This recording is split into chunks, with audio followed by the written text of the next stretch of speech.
Desa Mambang dan sekitarnya. Tahukah Anda atau terbayangkah Anda membayangkan begitu kembali ke jutaan tahun silam yang mana di masa itu terdapat manusia-manusia purba di seluruh Indonesia dan ada buktinya, ada museumnya. Kali ini kita akan bahas manusia purba yang hidup di Desa Mambang, Kecamatan Singorojo, Kendal. Memang ya, jika bicara kehidupan manusia purba itu menarik karena itu bentuk-bentuk fisik orangnya itu mirip orang-orang kita atau kita-kita di masa sekarang ini. Hanya ada perbedaannya sendiri sedikit katanya. Kalau manusia purba itu tampangnya, fisiknya katanya agak seperti kera. Kan ada itu teori Darwin. Nah itu ada yang membantah, ada yang tidak membantah. Nah itu kita nggak usah berpolemik, kita saksikan aja kehidupan para manusia purba pada jutaan tahun silam di Desa Mambang, Kecamatan Singorojo ini. Waktu itu manusia purba itu kan disebut-sebut hidupnya nomaden, berpindah-pindah. Nah itu artinya dari tempat satu ke tempat lain untuk mencari makanan, sumber makanan gitu.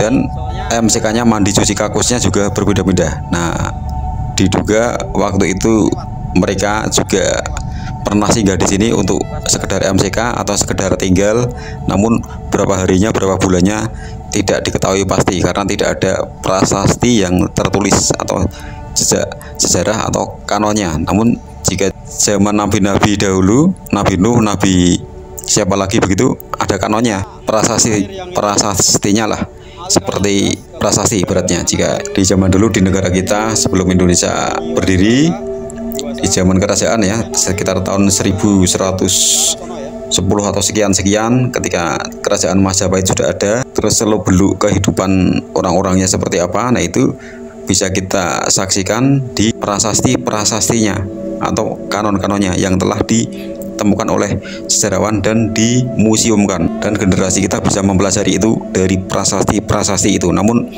kehidupan manusia purba di Desa Mambang ini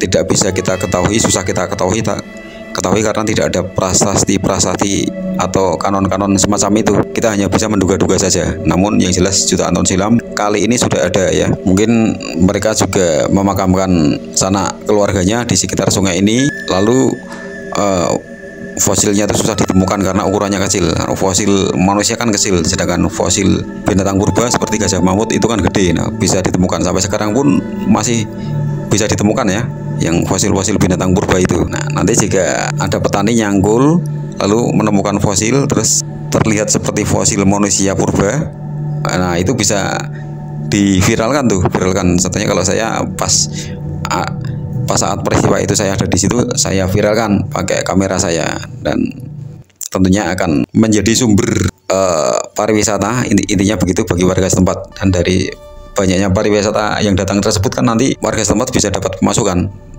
misalnya buka warung, banyak wisatawan datang buka warung kopi atau apa atau makanan, banyak wisatawan datang ke situ untuk mengeksplorasi atau menyaksikan jejak manusia purba di desa ini. Nah tentunya kan membuat pemasukan untuk warga setempat begitu, dan generasi sekarang juga terserahkan bisa dapat pendidikan tentang kehidupan manusia purba di masa itu.